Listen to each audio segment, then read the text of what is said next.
Bueno, vamos a orar, hermanos. Vamos a iniciar nuestra doctrina bautismal y oremos para que Dios nos bendiga y puedan ustedes entender la doctrina. Señor Jesús de Nazaret, delante de tu bendita presencia estamos en esta hora, Señor, pidiéndote, oh Dios, que nos bendiga de una manera muy especial, Señor, que podamos aprender, Señor Jesucristo de Nazaret. Gracias te damos, Señor, porque eres bueno. Para siempre es tu misericordia, Señor. En el nombre de Jesucristo de Nazaret, enséñanos, Señor. Amén y amén. Bueno, siéntense, tengan la bondad. Bueno, saludamos a todos los que van a ver también el video de nuestra doctrina en el nombre del Señor Jesús. Les saludamos a todos. Y bueno, gracias a Dios porque estas doctrinas, hermanos queridos, es lo que nos enseña para poder entender lo que la palabra del Señor nos dice, para que podamos andar como dice la Biblia, como dice las Escrituras. Y por esa razón es que estudiamos nuestra doctrina, porque pues ustedes al ser bautizados van a pertenecer a la Iglesia Pentecostal Unida de Colombia, al cuerpo de Cristo, a la Iglesia del Señor, y por esa razón pues necesitamos saber muy bien qué es lo que la Iglesia cree, qué es lo que la Biblia enseña, y de esa manera también cómo nosotros debemos comportarnos, cómo debemos andar, cómo debemos conducirnos, porque pues la Biblia es el faro, ¿no? Es el faro que nos alumbra, es nuestra carta de navegación. O sea que nosotros lo que hacemos a través de estas enseñanzas es tener el conocimiento de cómo es que debemos andar según la palabra del Señor. Porque uno llega al Evangelio y pues hay muchas cosas que uno no conoce, ¿no? Que uno no entiende, que uno no sabe cómo es. Y por eso es importante aprender nuestras doctrinas de la palabra del Señor. Bueno, vamos a hablar un poco hoy acerca de lo que es el Evangelio. Ese es el tema que vamos a ver. Vamos a ver lo que es el Evangelio. Y bueno, vamos a ver qué tanto han escuchado, qué saben ustedes, para ustedes qué significa esa palabra evangelio. Para ustedes, ¿qué es el Evangelio? El Evangelio es el mismo Dios Todopoderoso. El Evangelio es el mismo Dios, dice el hermano Manuel. ¿Qué dice Fidel? Para usted, ¿qué es el Evangelio? El Evangelio es la forma de cambiar a la persona, también puede ser, ¿no? Porque pues el Evangelio es como uno puede instruirse en las cosas del Señor. Bueno, de todas maneras, pues para eso estamos aquí, para aprender qué es el Evangelio. ¿Listo? Y sobre esa pregunta, ¿qué es el Evangelio? Voy a darles una respuesta. Y es, la palabra evangelio viene del griego que significa buenas noticias. Eso significa la palabra evangelio, buenas noticias. Como también significa premio, regalo, que se le da al que trae una buena noticia. Es el poder de Dios para salvación, según dice Romanos capítulo 1, verso 16. Romanos 1, 16 dice ahí la palabra del Señor: porque no me avergüenzo del Evangelio, porque es poder de Dios para salvación a todo aquel que cree. ¿Sí? Entonces, estas buenas noticias anuncian al pueblo la presencia de Dios para restauración. La predicación del Evangelio hace presente el reino de Dios sobre la tierra y es el mensaje de Jesucristo haciendo un llamado al hombre para que se convierta de todo su corazón y a él, o sea, a Jesús y al Evangelio, y a experimentar de manera plena el amor y el afecto divino y expresarlo a las personas. El mensaje del Evangelio es la solución para los grandes problemas de la humanidad, ya que habla del nacimiento, vida, ministerio, pasión, muerte, sepultura y resurrección de Jesucristo. Es un mensaje de aliento, consuelo, lleno de esperanza, y el único que puede salvar al hombre de su triste condición, si quiere aceptarlo. O sea que el Evangelio es la buena noticia para el ser humano de que hay salvación. O sea, que es la esperanza para salvación, ¿sí? El apóstol Pablo en Romanos 1 al 6, habla de 4 cosas claves en la comprensión del Evangelio. Primero, origen del Evangelio. Podemos observar que mientras todas las religiones del mundo tienen su origen en algún lugar de la geografía universal, el Evangelio tiene su origen en los mismos cielos, porque del cielo fue que descendió el Evangelio. Entonces el Evangelio no le pertenece a ningún hombre, sino ¿a quién? A Dios. Amén, a Dios. No hay muchos evangelios, no, solo uno, y es el Evangelio de Jesucristo. ¿Sí? Pablo decía, no que haya otro, sino que algunos tuercen la doctrina. Entonces, o sea, en otras palabras, el Evangelio es uno, sino que hay gente que lo cree de otra manera y por eso forman otras denominaciones, sectas y tanta cosa, pero Evangelio es un solo Evangelio hay. No hay 2 evangelios ni 3, no, es uno solo, es el Evangelio, ¿sí? Y es el que predicó Jesucristo y es el que nos dijo y encargó que predicásemos también nosotros. Amén. El Evangelio de Jesucristo. Ahora, ¿cuál es la esencia del Evangelio? El Evangelio nos habla de Jesucristo. Ahora, ¿quién es Jesucristo? Es Dios manifestado en carne. Este Evangelio que fue comenzado con Abraham se manifestó en su forma gloriosa con Jesucristo. Es decir, cuando viene Dios, se encuentra con Abraham y le dice, de ti haré una gran nación y en ti serán benditas todas las naciones de la tierra, se refería que de él nacería el Cristo, el autor del Evangelio. ¿Sí? Hablemos ahora de la eficacia del Evangelio. Nosotros recibimos gracia y apostolado ¿por quién? Por Jesucristo, ¿sí? Recibimos la gracia de Dios. La gracia solamente se puede recibir escuchando y aceptando ¿qué? El Evangelio. Eso es lo que dice Juan 1:14, que la ley vino por Moisés, pero la gracia vino ¿por quién? Por Jesucristo. ¿Sí ven? Ahora, ¿cuál es el propósito del Evangelio? El propósito del Evangelio es que seamos propiedad del Señor. O sea, no que las personas vivan sueltas, no, es que no pertenecen a nada, no. No, el propósito de Dios a través del Evangelio es formar una iglesia, un conjunto de personas que a su vez van a formar el cuerpo de Cristo. Somos el cuerpo de Cristo. Y mire lo más glorioso, hermanos queridos, lo más glorioso, lo más majestuoso es saber que Dios llama a seres tan limitados, a seres con tanto problema, eso, cosas que uno ni merecía esta salvación. Y mire lo que hace Dios.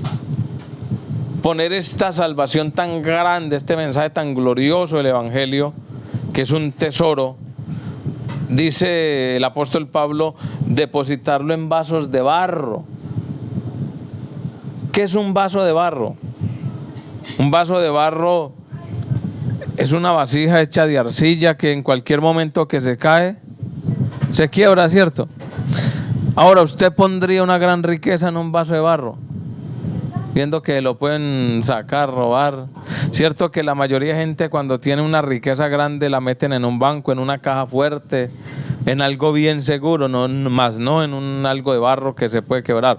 Y mire que Jesús, el Dios Todopoderoso, depositó este gran tesoro en vasos de barro que somos nosotros. Y dice que nos llamó de las tinieblas a su luz admirable para que anunciemos las virtudes de aquel que os llamó de las tinieblas a su luz admirable. Mire, hermano, este evangelio tan glorioso, y nosotros que somos seres tan finitos, tan pecadores, con tanta falla, con tantos errores, con tantas imperfecciones, y el Señor así permitir que nosotros llevemos el evangelio. Y cada que usted le habla a un familiar, a un amigo, a un vecino, hombre, Cristo me ha cambiado, Cristo me ha transformado, Jesús lo puede cambiar a usted también. Está hablando del evangelio y está hablando de ese tesoro. O sea que usted, con todas sus limitaciones, Dios ha depositado ese tesoro en cada uno de nosotros. Mire tan bueno que es Dios. Y nos llama a un estudiado. Imagine, por ejemplo, mire usted en la alcaldía, por ejemplo, ¿cuántos están trabajando en la alcaldía porque tienen su buen estudio, ¿cierto? Porque tienen su capacitación, sus diplomas, porque han cruzado por una universidad, porque han estudiado en un instituto, porque se han preparado muchos años. Pero mire que nosotros sin mucha preparación, y el Señor nos da el poder para que hablemos de ese tesoro glorioso. No, y tenernos para la salvación, eso es algo majestuoso. Debemos predicar el evangelio, pero bien enfocado. Por ejemplo, la santidad, el alejarse de las cosas que el diablo cada día nos pone enfrente, el alejarnos también de todo lo que tiene que ver con el pecado, para que podamos tener una salvación, porque la Biblia dice que sin paz y sin santidad nadie verá al Señor. ¿Sí? Ahora, ¿qué sucede? ¿Por qué el Señor decide traernos este mensaje glorioso del evangelio? La palabra del Señor nos enseña que Dios miró desde los cielos hacia los hijos de los hombres para ver si había un entendido que buscara a Dios, uno.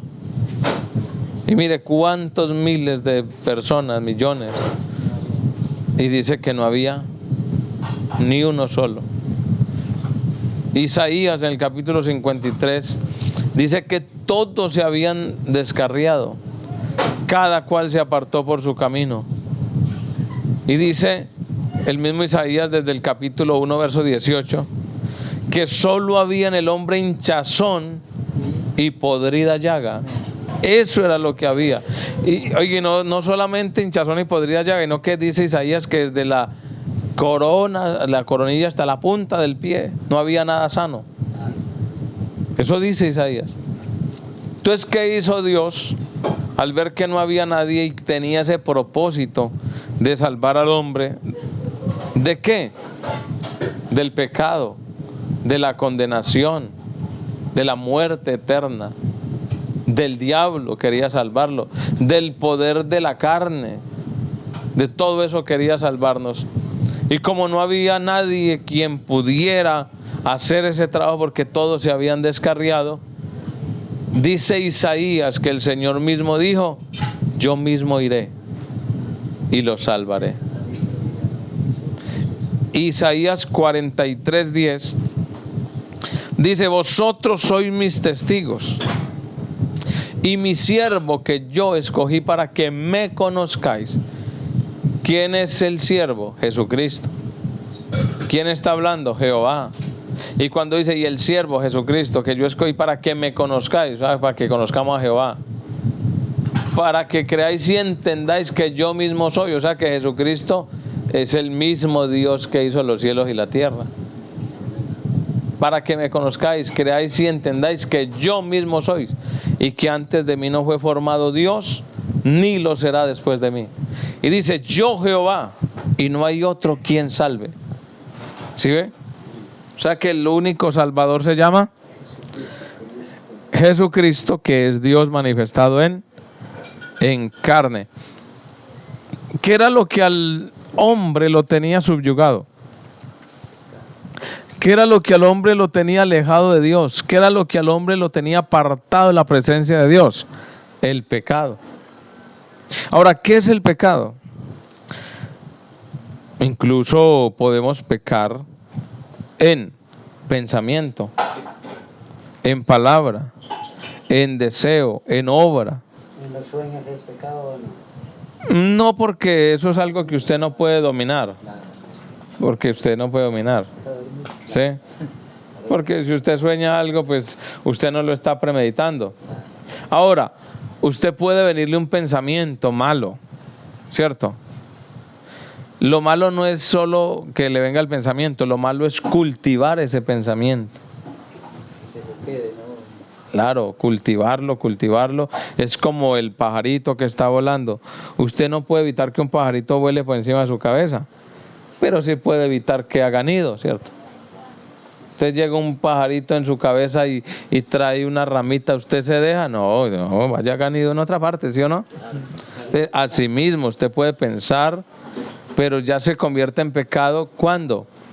Cuando usted empieza a atesorar eso, a guardarlo y a pensar y a lo último la Biblia dice que esa concupiscencia da a luz el pecado, o sea que ya usted lo hace, ya actúa, lo practica y ahí está el detalle.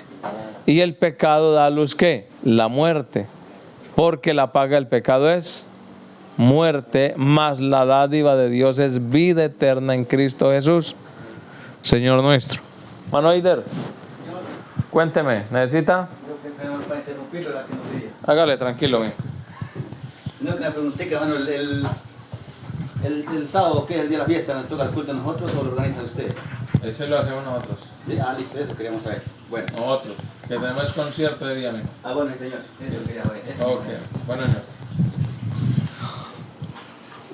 También podríamos definir el pecado como todo lo que contradice la santidad de Dios. O sea, el pecado también es cuando vamos en contra de la voluntad de Dios, podemos estar en pecado. ¿Sí?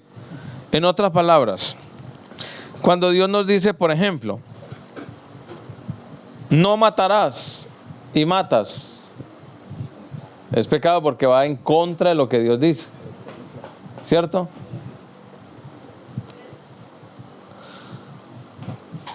Es una naturaleza tan fuerte que el hombre por sí mismo no puede dominarla. Solo Jesucristo puede liberar al hombre del pecado. ¿A través de qué? Del Evangelio. Mire lo glorioso que es el Evangelio. Bueno, algunas expresiones en la Biblia son usadas para denominar lo que es el pecado, y son las siguientes: errar en la meta o en el blanco, Romanos 3:23 y Romanos 5:12. Eso es pecado. Voy a leerles algunas definiciones. Sobrepasar o traspasar una línea, o sea, cuando yo no hago lo que Dios dice o hago lo que Dios no quiere que yo haga. ¿Me doy a entender? Eso está en 1 Timoteo, traspasar una línea, 1 Timoteo 2:14.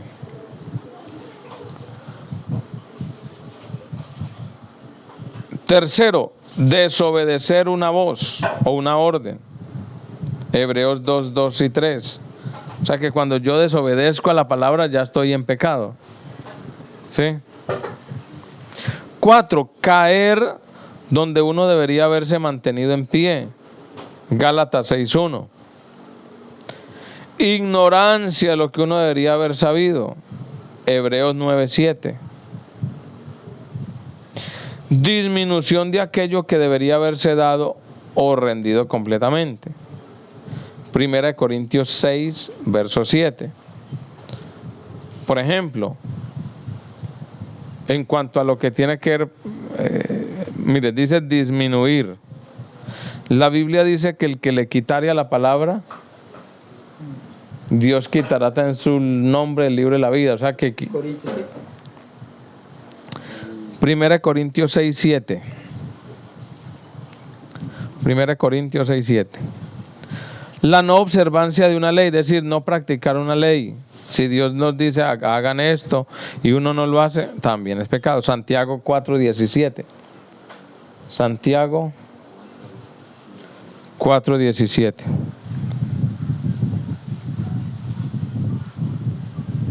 Y en sí lo que es la desobediencia. Todo eso es lo que se le llama pecado, ¿sí?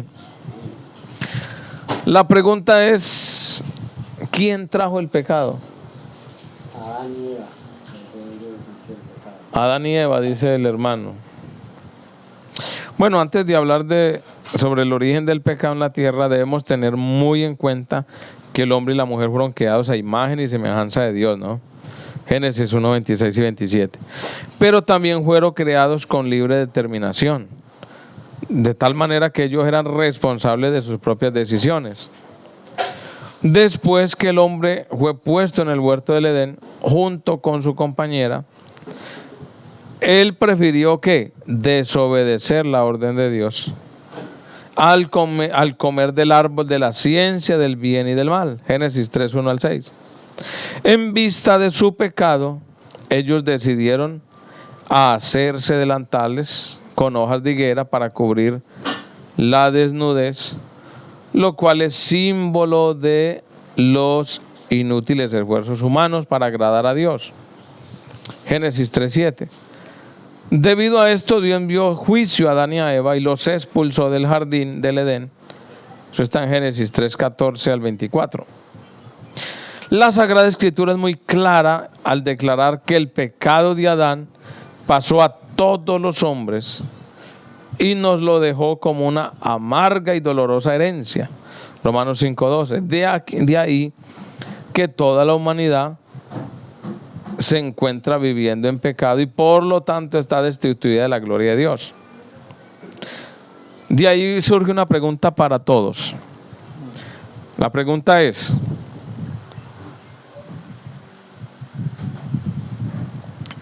¿el ser humano desde que nace es pecador?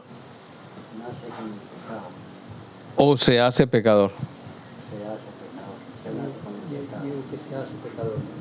Vean, debo entender lo siguiente. Si yo digo que nace, una cosa es nacer en pecado. Otra cosa es nacer producto de un pecado. Y otra cosa es nacer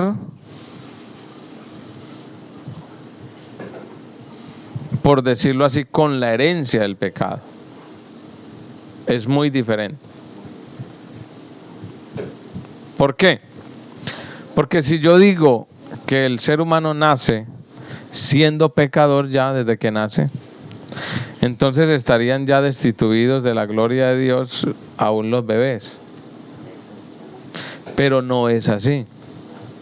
La Biblia dice: dejad los niños, venid a mí, no se lo impidáis, porque de los tales es el reino de los cielos. Entonces no se nace siendo pecador.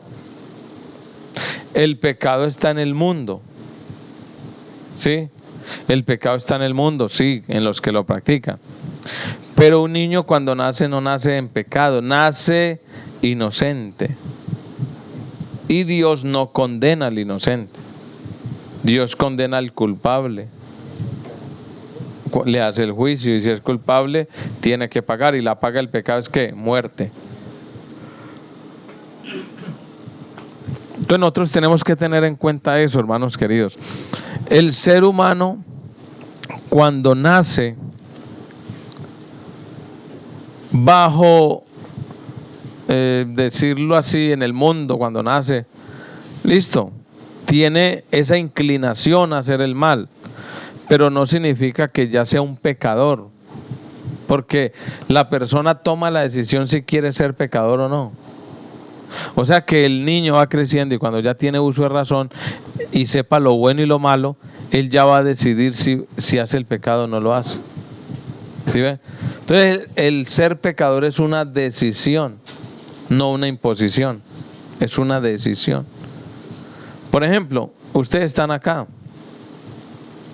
ustedes pueden salir en este momento para otro lado y se les puede presentar una tentación, pero ustedes deciden si caen en ella o no. Por ejemplo, hermano Fidel puede salir ahorita abajo y un amigo, vení, tómate una cerveza. ¿Usted sabe que la toma es pecado? Pero tampoco lo están obligando a que la tome. Y una solita como para la cena. Un ejemplo. Una solita en este verano como para la cena. Eso era lo que decía mi abuelo. Mi abuelo decía, yo como no tomo para emborracharme y no para la sed.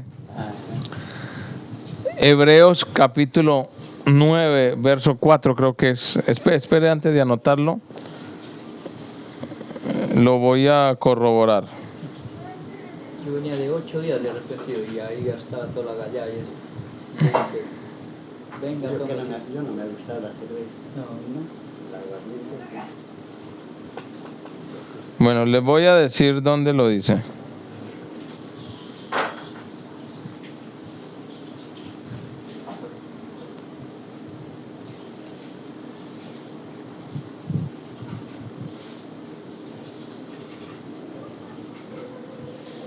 Gálatas 5:9 es que es. Ajá, Gálatas 5:9.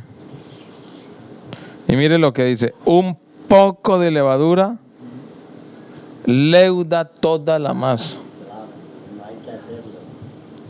O sea que, en otras palabras, tomarse una poquita cervecita para la sed. Leva, ya se ¿Qué significa eso? daña todo. Significa que así sea unita para la sed, No es bueno. le va a leudar toda la masa. Claro. O sea que ante Dios, una cerveza es igual a 4 a 5. Más. Es lo mismo. Claro que sí. Entonces, Yo no digo que Claro, no hay que probar y se me tomo otro. no tenía haciendo qué. 2 semanas me arrepentí y me vine para acá. Y eso llegué ahí aquí en el curillo, que venga, tome. Y ujú. dije, no puedo. ¿Y tomó o no? No. Pues ahí está, hermanos queridos. Entonces nosotros, Que hay muchos dicen, yo me olvidé y me la tomé, no. ¿Qué me voy a olvidar en lo que estoy? Solo no se olvida a veces uno que está borracho, ¿verdad? ahí está. Entonces nosotros tenemos el poder y la autoridad para decidir si caemos en la tentación o resistimos a ella. ¿Qué dice la palabra del Señor? La palabra del Señor dice que Dios no permitirá que seamos tentados más de lo que podamos resistir. O sea que el que cae en la tentación cayó por flojo, Claro, porque no. pero no porque no sea capaz, no, Dios le da el poder de que la resista, pero la flojera de nosotros es la que nos hace caer. ¿Listo? Entonces, ¿quién fue el que trajo el pecado al mundo? Adán y Eva. Desobedecieron, pecaron, lo trajeron ellos. Ahora, ¿cuáles son las consecuencias de ese pecado? Debido a la desobediencia de nuestros primeros padres, vinieron una serie de consecuencias terribles para la humanidad. Entre estas tenemos la siguiente: quitar la paz al hombre. El pecado nos deja sin paz, sin tranquilidad. Segundo, causa enorme tristeza. Cuando usted peca siempre, usted no siente alegría por eso. Siente tristeza. ¿Qué más? Tendrá muchos dolores. Bueno, le voy a la cita de cada una de ellas. Quita la paz, Salmos 32, 3 y 4. O sea que el hombre que está en pecado no tiene paz.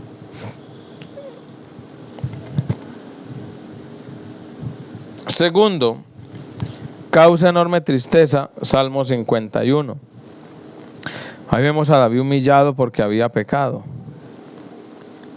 Tercero, tendrá muchos dolores, Salmos 32, 10.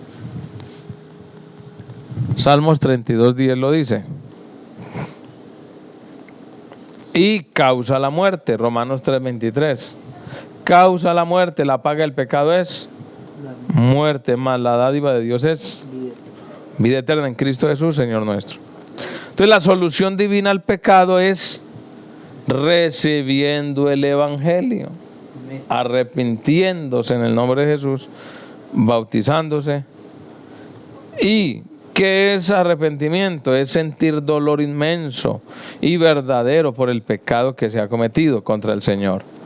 La palabra de Dios entra como una espada en el corazón del hombre, Hebreos 4:12, y cuando la persona escucha con fe el mensaje de Dios, la palabra se encarga de mostrarle al hombre su triste condición. Juan 16, 8 al 11. Y no solo esto, sino que el destino eterno del que no conoce los caminos del Señor, Lucas 13, 1 al 4. Esto motiva a la persona a reconocer que ha fallado y que necesita el perdón y que debe que arrepentirse. Y la misericordia de Dios, y a lamentar pues todo el tiempo perdido de pecado y en la maldad. Casi todos los que nos hemos entregado al Señor nos arrepentimos de no haberlo conocido antes, ¿cierto? Así es. Resultados del arrepentimiento. Cuando el ser humano se arrepiente y se convierte de todo corazón, Dios derrama una serie de bendiciones que cambiarán para siempre la vida del que se entrega al Señor. Entre estas tenemos las siguientes: justificación. ¿Qué es la justificación? Esta se aplica cuando el hombre que es culpable de pecado se presenta ante Dios, quien es el juez, pero en vez de condenarlo, lo absuelve de todas las faltas. Y justificación se recibe por la fe en Jesucristo y es un acto en el cual el creyente reposa. Romanos 5:1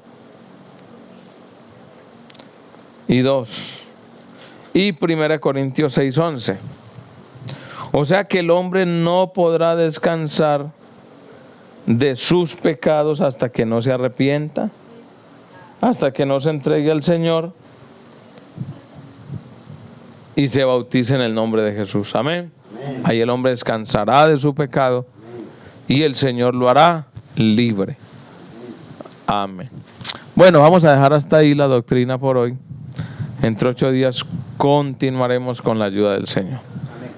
Oremos. Señor Jesús, Padre bendito, en esta hora, Señor, te damos gracias por esta doctrina. Ayuda, Señor, cada día a estos hermanos a entender, Señor, tu palabra. Y gracias por los que van a escuchar esta doctrina, Señor, te lo suplicamos. En el nombre de Jesucristo de Nazaret.